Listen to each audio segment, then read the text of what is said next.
السلام علیکم. 2 دقیقې خبر ته ښه راغلاست. د پاکستان شاهزادفیر احضار سو. د افغانستان بهرنیو چارو وزارت خبر ورکړی چې په کابل کې د پاکستان سفارت شاهزادفیر احضار کړي او د کونړ مرکز کې په پوهنتون سربیره د ډیورنډ فرضي کرښې په اوږدو کې د پاکستاني ځواکونو له لوري پر ملکي اهدافو او عامه تاسیساتو د ترسره سوو بریدونو په تړاو خپل احتجاج لیک ورته سپارلی دی.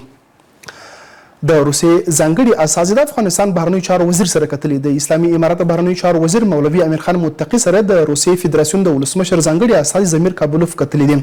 بهرنیو چارو وزارت وايي په دې لیدنه کې دواړو لورو د سیاسي اړیکو او اقتصادي همکاریو پر پراختیا هر اړخیز بحث وکړ او ټینګار وکړ چې د دواړو هیوادونو ترمنځ د دوه اړخیز تعاملات لا ډیر پراخ شي.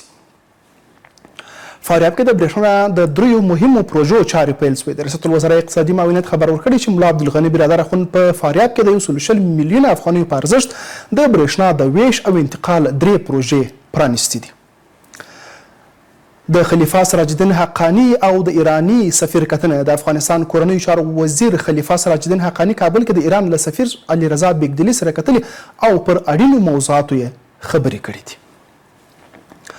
د نفتو نړیوال جنجالي دور. افغانستان کې د 5 نوو څاګانو څخه د نفتو استخراج پیل. تېره ورځ جوزجان کې د 5 نوو کیندل سوو څاګانو څخه د نفتو استخراج پیل سو. د قانون وزارت وایي چې دا استخراج د امو دریا نفتي حوزې اړوند د زمردسای په سیمه کې پیل سو.